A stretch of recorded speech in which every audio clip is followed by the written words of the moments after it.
Para Tiempo X, Periodismo en Mayúsculas, una nota muy importante que estaremos realizando en este momento, como les decía cuando arrancamos el programa. Hoy teníamos coordinada una nota que vamos a efectuar ahora con el consultor y analista político del grupo Feedback, el señor Gastón Toro, porque realmente estamos en la cuenta regresiva y se vienen las elecciones PASO. Gastón, un gusto saludarte. ¿Cómo estás? Buen día. ¿Qué haces, Silvina? Buen día, tanto tiempo. Saludo a vos y tu audiencia. Muchísimas gracias, un gusto poder hablar. Y para empezar, y antes de hacer una pregunta concreta y específica que las vamos a tener claramente de cara a las elecciones PASO, a mí me gustaría que me digas, Gastón, sabiendo que cada elección tiene sus particularidades, ¿cuál es el punto o aspecto más importante que te gustaría destacar y qué se distintiva esta contienda que tendrá lugar este domingo 13, de acuerdo a lo que es tu visión como consultor y analista político, Gastón?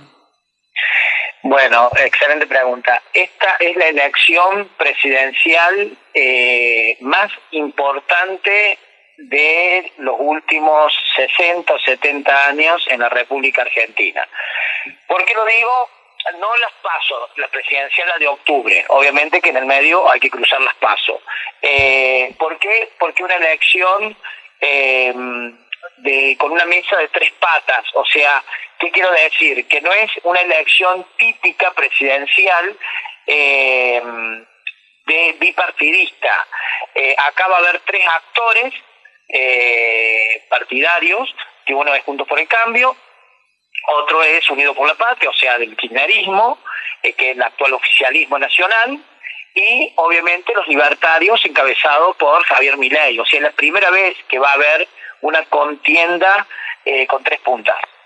Perfecto. Gastón, mira, la pregunta repetida, la constante, la que insistentemente hacemos sonar: ¿cómo puede un precandidato que lleva la investidura de ministro de Economía prometer resolver problemas inflacionarios, económicos, de inestabilidad que la presente gestión no puede resolver?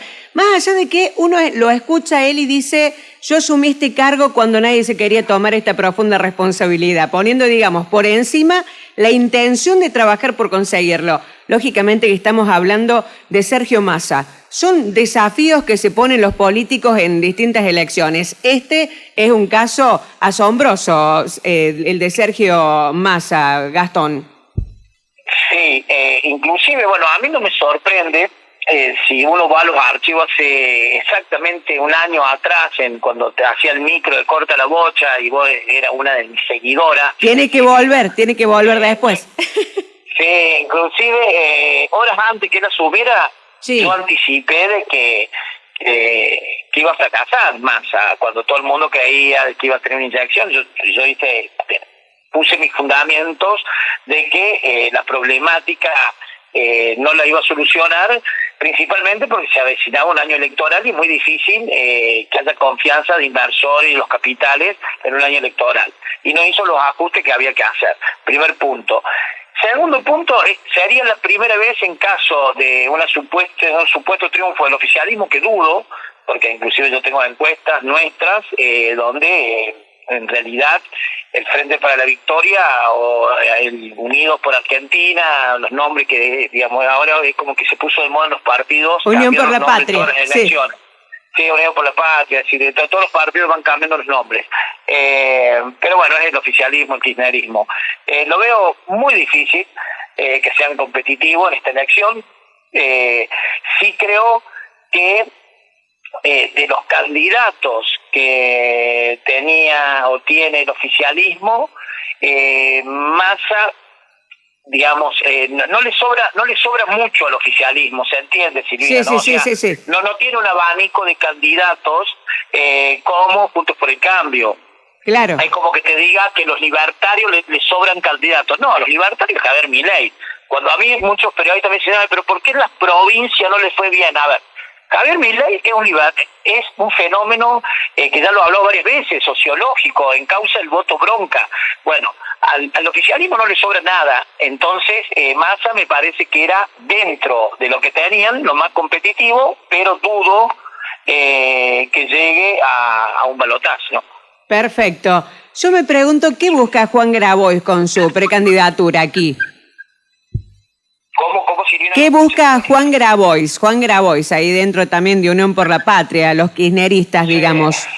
¿Qué rol cumple ahí? Ahí el rol que cumple Grabois principalmente es correr por izquierda la parte reactiva del kirchnerismo, que a un perfil más, digamos, un ex UCD como Massa, no lo representa. Entonces no es mala la estrategia, porque en una contienda donde no le sobra absolutamente nada, digamos, la parte reactiva, más camporista,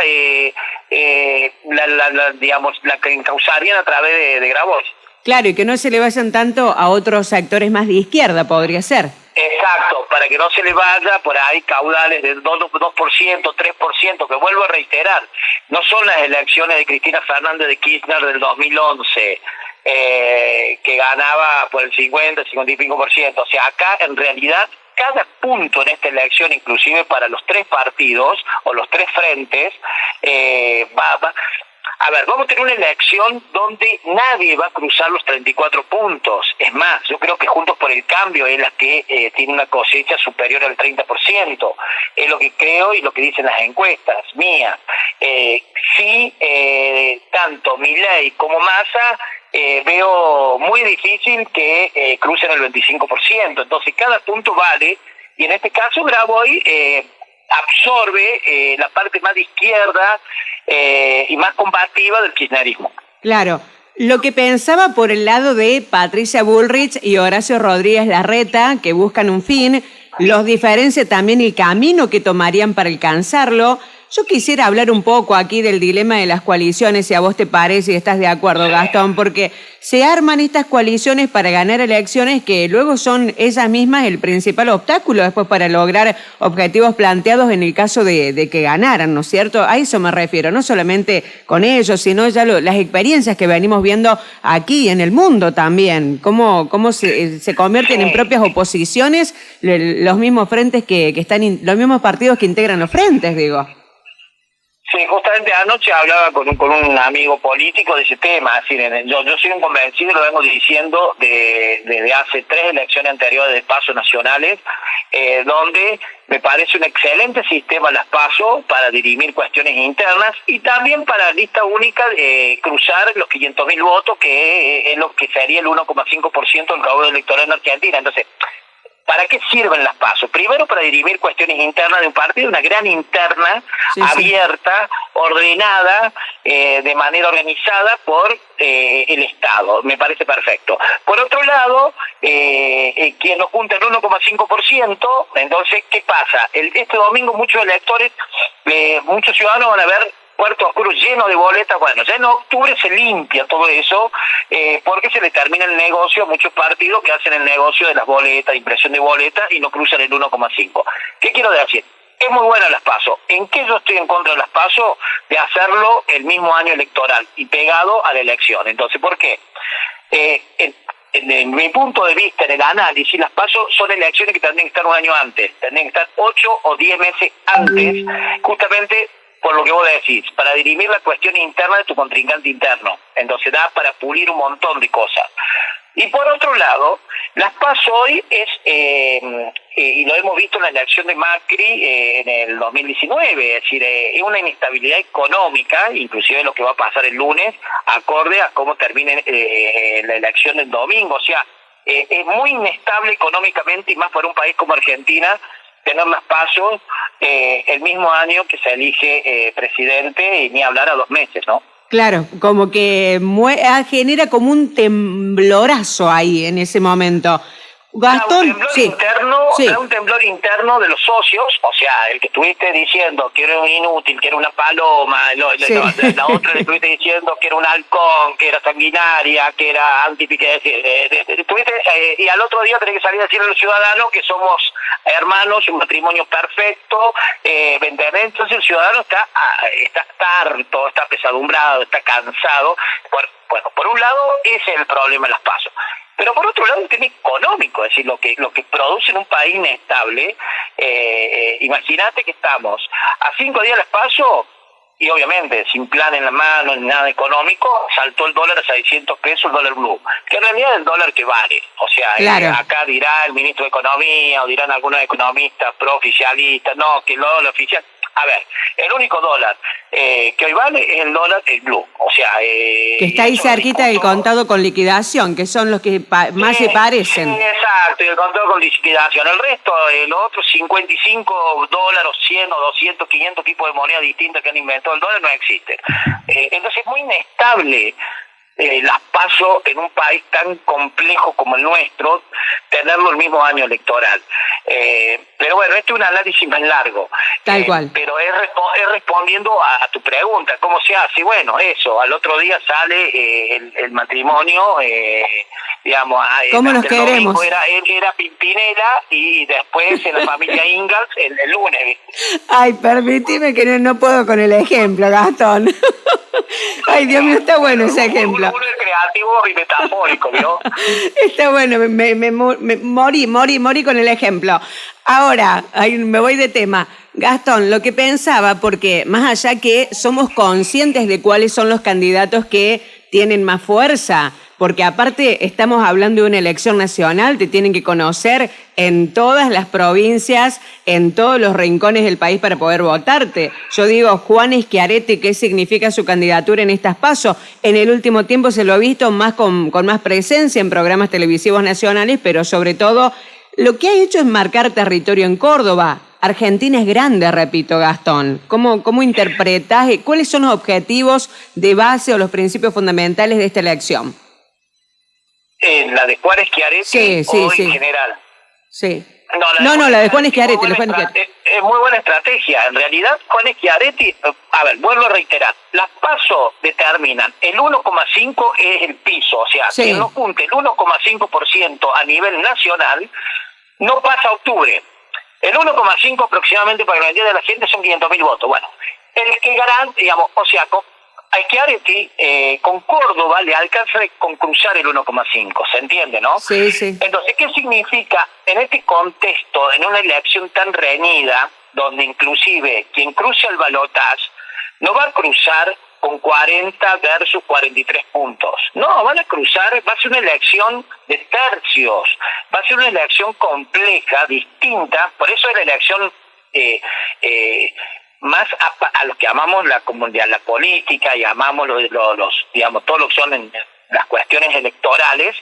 Es un domingo de pochoclo, digamos, es increíble, o sea, es un domingo donde realmente es muy apasionante lo que va a ocurrir porque es histórico. Para alquilar balcones, Gastón, para alquilar balcones. En realidad es que la estrategia de Hacemos Unidos es excelente. Ellos quieren garantizar 2 diputados nacionales en un congreso donde cada diputado nacional y senador nacional no van a valer su peso en oro, políticamente hablando, no económicamente, para que no se malinterprete, pero realmente van a tener un peso específico importantísimo, porque se viene un país donde hay que discutir leyes, donde hay que cambiar leyes, donde hay que cambiar reglas de juego, porque ya se tocó fondo, esto ya explotó, esto ya implosionó, la sociedad está pidiendo un cambio de fondo, una cirugía a pecho abierto. Esto lo está pidiendo no solamente la clase media, media baja, también lo están pidiendo inclusive gente que cobra planes. ¿Por qué? Porque ya la plata no alcanza, o sea, no le alcanza ni a nadie, ni le alcanza a un pyme,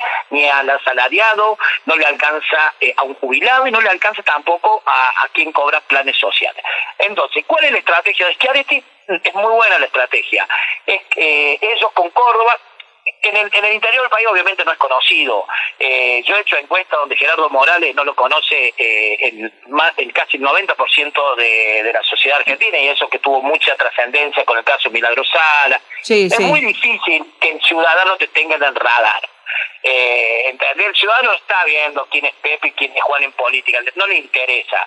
El ciudadano común se conoce los nombres de todos los influencers quizás en el mundo y no se conoce quién es el ministro de Cultura de la Nación. O sea, ¿por qué? Porque no le atrae. La política no ha hecho mucho para que lo atraiga. Los políticos han hecho los deberes mal para que la gente se enamore. O sea, en realidad la culpa es de la clase política, la culpa no es del ciudadano. Y el ciudadano tiene por qué saber el nombre de todos los precandidatos y todos los gobernadores que hay en la República Argentina. Punto final. ¿Qué quiero decir? Que lo de Schiaretti, la estrategia es cruzar los pasos. Yo creo que Córdoba le va a aportar y él va a cruzar con un 2,5, un 3% nacional, que Córdoba seguramente le va a aportar, el 2% se lo va a aportar Córdoba, y ahí se va a hacer competitivo para pelear sus, digamos, 2 diputados nacionales de mínima y 3 de máxima para Córdoba en octubre, y después en un balotaje va a ser un gobernador justicialista de negociación para una coalición de gobierno. O sea, es muy buena la estrategia. Perfecto. Javier Milei, Gastón, que decimos, para muchos es la esperanza de ir por un camino distinto, es el voto bronca, digamos, los jóvenes principalmente lo siguen. ¿Ha habido algún cambio en este sentido de respecto a los seguidores, aquellos que le ponen un voto de confianza a Javier Milei? ¿Qué es lo que se ha visto en la evolución del tiempo, me refiero? Que se vio de que ya es transversal y atraviesa todos los grupos etarios. Por eso no es un tema menor Milei.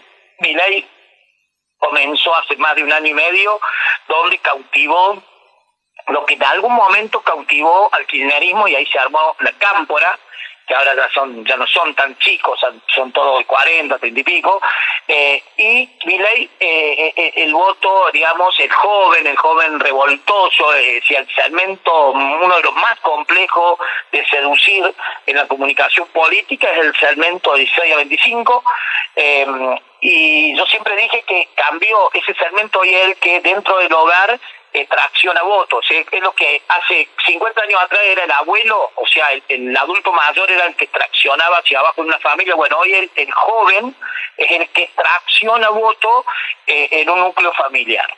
Bueno, Javier Milei empezó hace más de 1 año atrás, el grupo etario, como vos dijiste, Silvina, eran los jóvenes de 16 a 25, y hoy, y eso lo hemos visto ya desde este año, es transversal. O sea, Javier Milei con más fuerza en la parte joven, pero atraviesa todos los grupos etarios, que significa que ha cautivado casi todos los grupos etarios y sociales. Te puedo dar el ejemplo que hemos hecho 2 encuestas grandes en Villa Libertador, y en Villa Libertador, que es la clase popular y baja e indigente de la ciudad de Córdoba, tiene mayor tracción de votos Javier Milei. O sea, no es solamente la clase pudiente. Claro. Javier Milei creo que se ha mesetado, no sé cómo estará en otros lugares, pero sí he hecho encuesta en Mendoza y venía muy bien Javier Milei. La incógnita será si Milei, estoy casi convencido que la primer fuerza va a ser Juntos por el Cambio, el domingo, ¿no? Sí, sí. De las PASO. Mi duda es si la segunda fuerza es los libertarios o el oficialismo. Esa preocupación la manifestó Cristina Kirchner cuando dio la nota en su momento, que dijo estamos en la etapa de los 2/3 y hay que preocuparse en eso, ese tema. Sí, mi duda es, si vos me decís, por los números que yo tengo, lo que he visto y lo que creo, yo creo y sigo sosteniendo del año pasado de que va a ser una... ¿Hola? Se compita entre la centro derecha y la derecha, entre Milei y Patricia Bullrich. Yo creo que la que va a ganar Juntos por el Cambio es Patricia Bullrich. Creo que Milei le va a ganar a Massa. Eso es lo que yo creo. Pero es el dilema que se va a ver el domingo, más allá de que el caudal electoral del domingo va a ser menor al de octubre, ¿no?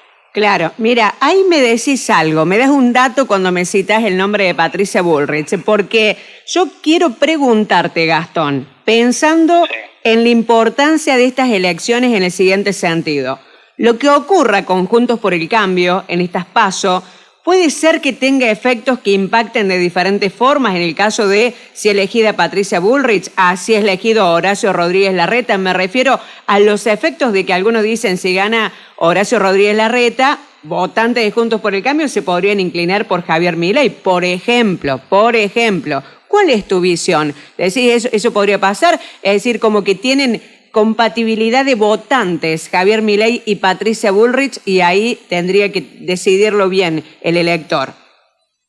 ¿Estás de acuerdo o no? Pues sí. Lo que pasa es que el caudal electoral no va a inclinar tanto la balanza. A ver, el caudal ideológico es un porcentual menor a la cuestión empática de la, digamos, de las coaliciones. ¿Qué quiero decir?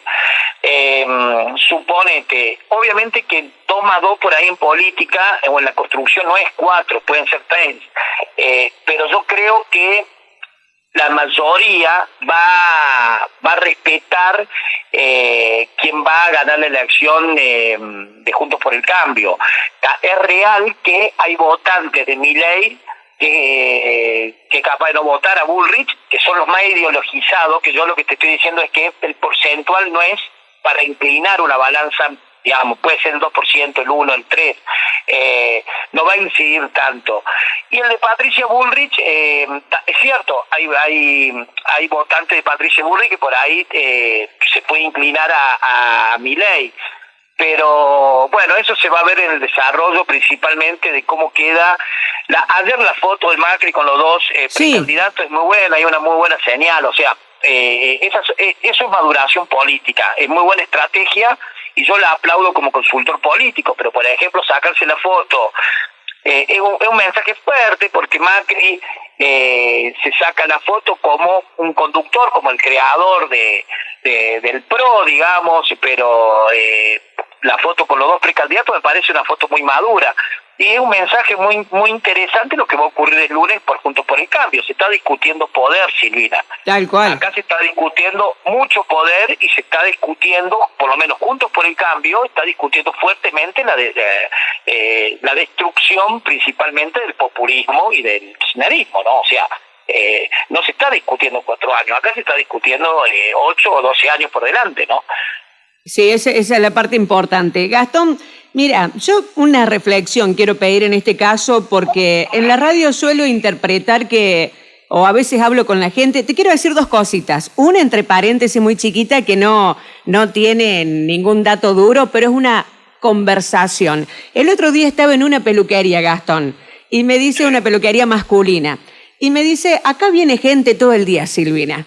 Yo no sé qué van a hacer después cuando entren en el cuarto oscuro porque ahí es otro cantar, pero de 10 personas, clientes que les corto el pelo, que van todos hombres, 7 me dicen que van a votar a Milei. Me decía un peluquero de aquí de la ciudad y lo cuento como anécdota, o sea, es una conversación nomás. Y por otro lado, hablamos de otro tema acá en la radio y a veces hablo mucho con la gente. Y suelo interpretar que nuestros problemas tienen que ver a veces que como argentinos no tenemos claro quién será capaz de liderar y de llevar adelante un gobierno con un equipo capaz de reposicionar y repuntar a nuestra bendita República Argentina. Yo no sé, quizás no tenemos esos candidatos, quizás no sabemos discernir cuáles son, o quizás culturalmente ya nos mueve a votar poniendo como principio fundamental el voto castigo, ¿no? El voto del que para que se vayan los que están. ¿Cómo serán estas elecciones nacionales, empezando ahora por las PASO también? Porque decimos, podemos llegar a tener una trilogía de acuerdo a si hay balotaje, que vos me estás diciendo prácticamente seguro, porque nadie va a tener los votos que se necesitan para que no existiera. Entonces digo, ya es cultural lo del voto castigo, la indignación. ¿Qué es lo que nos pasa? ¿Qué es lo que analizan ustedes sociológicamente? No solamente decir quién va a votar a quién, sino qué es lo que pasa en las bases sociales de nuestro país que ustedes estudian. Bueno, a diferencia de otros años, acá va a haber escarnio, para que la gente entienda ahí la palabra. Acá va a haber castigo, pero un castigo que nunca ocurrió social. ¿En qué se nota? Es muy linda la pregunta, pero hay que desglosarla porque es complejo lo que está pasando sociológicamente en Argentina. Es distinto a otros años, Silvina, es totalmente distinto. Lo que estamos viviendo es una alquimia que ocurrió donde está en la porción pandemia, que eso afectó a todo el electorado en el mundo, pero obviamente en Argentina y acá en una pandemia muy mal manejada, y se le suma algo que en el mundo no existe, que esto es importante y el ciudadano sabe que esto no existe, que es la inflación, es la pobreza, es la inflación, es la no moneda. Países inflacionarios son 5 países africanos, Venezuela, Argentina y 2 asiáticos, es decir, no existe.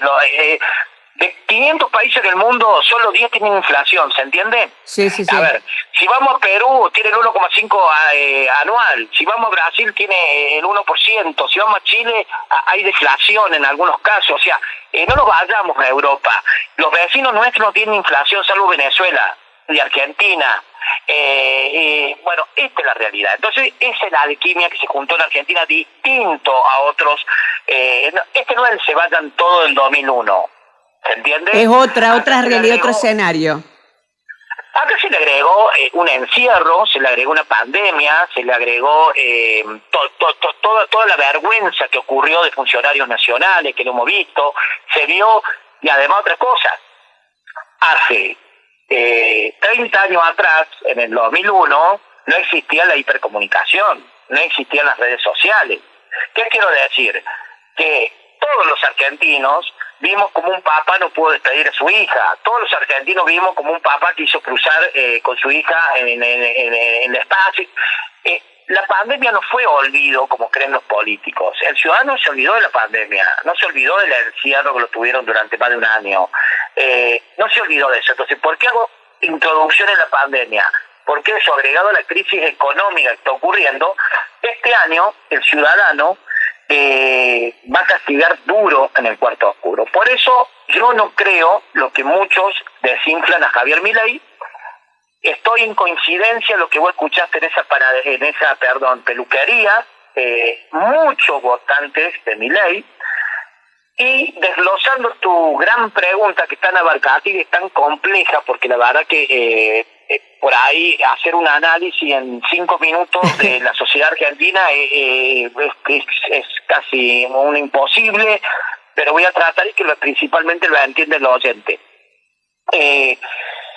A ver, el ciudadano común no le interesa si Milei tiene para formar el gabinete o no formar el gabinete, ¿se entiende? Sí, el ciudadano común en realidad lo que quiere es que esto explote de una vez por todas y que esto, a ver, ya a fondo se tocó y se ha probado con uno, con kirchnerismo le fue mal, se han probado con Macri no le fue bien tampoco, y ese es el voto que, a ver, puedo dar unos ejemplos. En Perú ocurrió con la izquierda, en Chile también, o sea, acá no es una cuestión ideológica. Milei fue astuto y encauzó el voto bronca que ocurrió en muchos lugares del mundo, pero vuelvo a reiterar, en Argentina tiene un condimento que no es menor que la heladera vacía. Y donde la heladera vacía ya no solamente atravesó la clase baja, sino ya hizo bajar de clase la clase media baja, es decir, en realidad es una crisis que se le suma a toda la cuestión que ha ocurrido en el mundo, pero en Argentina el condimento de la crisis social y económica. Pero por otro lado, Silvina, es importante destacar, y con esto te cierro el concepto tuyo de tu pregunta. En la República Argentina no ha habido estallido social este año por la elección presidencial. Si no hubiera elección presidencial, yo no tengo duda que la gente hubiera salido a la calle, y no lo frenás con absolutamente nada ni nadie. O sea, cuando la gente se manifiesta masivamente con bronca, que es lo que hay, porque hay bronca y la gente está pesadumbrada, está triste, está asqueada y está con mucha bronca. Lo único que ha garantizado que no haya conflicto social masivo en las calles es que haya elección presidencial. Muy interesante. Gastón, vos sabés que yo pensaba que estamos hablando del voto bronca y muchas veces he escuchado también en algunas personas que dicen, vos sabés, el tipo como que me hace ruido a veces cuando lo escucho, pero lo votaría porque por lo menos es honesto, porque hay otros que a lo mejor piensan una cosa, pero como diplomáticamente no es correcto, dice otra cosa, pero no es lo que verdaderamente piensa ni tampoco lo que haría. Entonces, el valor de la honestidad lo he escuchado en muchas personas con las que me cruzo a lo mejor andando por la ciudad y algunas localidades por las que yo viajo, y todo el mundo, uno siempre habla de política con la gente, y son opiniones comunes, digamos, pero que van sumando. Ahora, a mí me gustaría cerrar esta nota, Gastón, con una reflexión. Te voy a decir por qué. Porque hay gente que dice, y a mí me lo dicen siempre, respecto a las elecciones PASO, nos usan para hacer una gran encuesta. luego ordenarse entre ellos según sus propios intereses, pero aclarando lo que decías vos también al principio, las PASO son la resolución a las internas de los partidos o coaliciones y una forma también de tener certeza de discernir cuál es el mejor posicionado de los precandidatos y, lógico, después de la contienda, esta reorganización que es obligada. Yo digo, a mucha gente le resta importancia a estas elecciones, más allá de que son obligatorias, piensan que es indistinto, que si voy, si no voy, que cambio, voy a las generales. Esto varias personas me lo han dicho. Y quiero cerrar con esto. Estas elecciones en un año redondo, en el sentido de los 40 años de democracia, debería ser una oportunidad para replantearse un montón de aspectos, sobre todo de la clase política y de la clase dirigencial. ¿Qué es lo que están haciendo para que la gente también esté tan enojada? Creo que hemos desarrollado a lo largo de la nota, vos has dado innumerables razones para que nos demos cuenta, pero de que muchas veces estemos enojados con este instrumento tan valioso en un sistema democrático como el que vivimos nosotros, que es el voto, Gastón. ¿Qué opinas vos de este tema? Sí, yo estoy muy sorprendido gratamente de cómo está votando el argentino. ¿En qué aspecto? Y cuando uno ve la elección provincial a gobernador en Córdoba, en la boleta única, estoy dando el ejemplo nuestro, ¿no? En la provincia de Córdoba. Aprendió a votar, vota perfectamente bien. Fíjate cómo votó. Votó una cosa a gobernador, votó otra cosa a legislador departamental, votó otra cosa a intendente, votó otra cosa a tribunal de cuentas provincial, que hoy no tiene la mayoría el gobernador electo Martín Yarlora. Más allá de que por ahí perjudica un sector u otro, pero yo yo tengo que hacer un análisis objetivo porque soy un consultor y un analista. O sea, no tengo por qué subjetivizarme de un lado ni del otro. ¿Qué quiero decir? Que la gente está votando y sabe dónde meter la cruz y cómo votar. Ya entendió bien su herramienta. Y diría que vayan a votar. Creo que las PASO son muy importantes, ya lo dije, más allá de que pongo el énfasis que tendría que ser 10 meses antes, tendría que ser un año anterior, pero bueno, todavía no ocurrió eso, está a 2 meses antes de la elección general. Pero hay que ir a votar porque esta elección del domingo tiene incidencia y más allá de que muchos lo toman como una gran encuesta, en realidad es un ordenamiento de partidos y de frentes electorales, y no es un dato menor, porque eso es democracia también. ¿Y por qué? Porque eso ordena de manera para todo el tipo cuando quien maneja el poder económico normalmente manejaba las internas dentro de los partidos, entonces las PASO lo que ha sido un ordenamiento. Es más, yo creo que las PASO tendrían que existir en todas las provincias a nivel gobernador y a nivel intendentes. Es una excelente herramienta. La gente tendría que ir a votar. Y coincido con vos, me parece que es el mejor honor que le podemos hacer a los 40 años de democracia que tanto nos costó. Tal cual. Gastón, te quiero agradecer, siempre muy claro, un gusto y un honor poder entrevistarte. Buena estrella, Gastón. Gracias, Silvina, saludos.